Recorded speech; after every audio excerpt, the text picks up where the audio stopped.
ఇది మ్యాచ్ కాదు, ఇది యుద్ధం. ఇది కేవలం సెంచరీ కాదు, ఒక తరం గర్వం.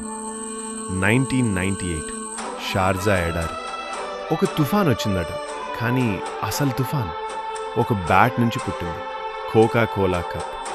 భారత్, ఆస్ట్రేలియా, న్యూజిలాండ్ ఫైనల్ చేరాలంటే ఆస్ట్రేలియాపై భారీ లక్ష్యం ఛేదించాలి. ప్రత్యర్థి బౌలింగ్ దళం వార్న్, ఫ్లెమింగ్, కస్ప్రోవిచ్, ప్రపంచంలోనే అత్యంత ప్రమాదకర బౌలర్లు.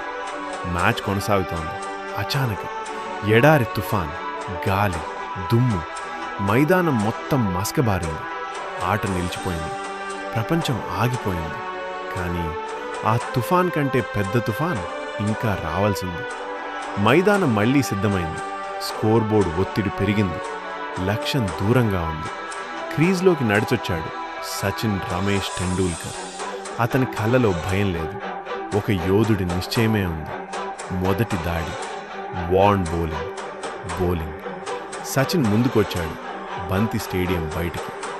ఆస్ట్రేలియా ఆశ్చర్యపోయింది. ఇది సాధారణ ఇన్నింగ్స్ కాదు, ఇది ఒక్క మనిషి యుద్ధం. షేన్ వార్న్ ప్రపంచంలోనే గొప్ప లెగ్ స్పిన్నర్, కానీ ఆ రోజు అతను భయపడ్డాడు. సచిన్ ప్రతి బంతిని సరిహద్దులు దాటించాడు. Long on, long off, mid wicket, అన్ని చోట్ల ఒకే దాడి. ఆస్ట్రేలియా కేవలం చూస్తూ నిలిచింది. ప్రతి షాట్తో స్కోర్ దగ్గరవుతోంది. ప్రతి సిక్స్తో స్టేడియం కంపిస్తోంది. ఎడారి గాలి మళ్లీ లేస్తోంది. కానీ ఇప్పుడు దుమ్ము కాదు, సచిన్ బ్యాట్ నుంచే తుఫాన్ వస్తోంది. సచిన్ సెంచరీ.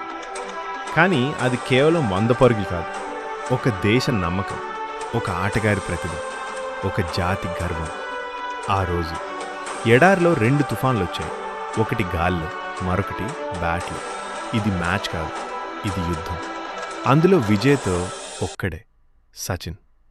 కొంతమంది ఆటగాళ్లు మ్యాచ్లు గెలిపిస్తారు, కానీ కొంతమంది చరిత్రనే రాస్తారు.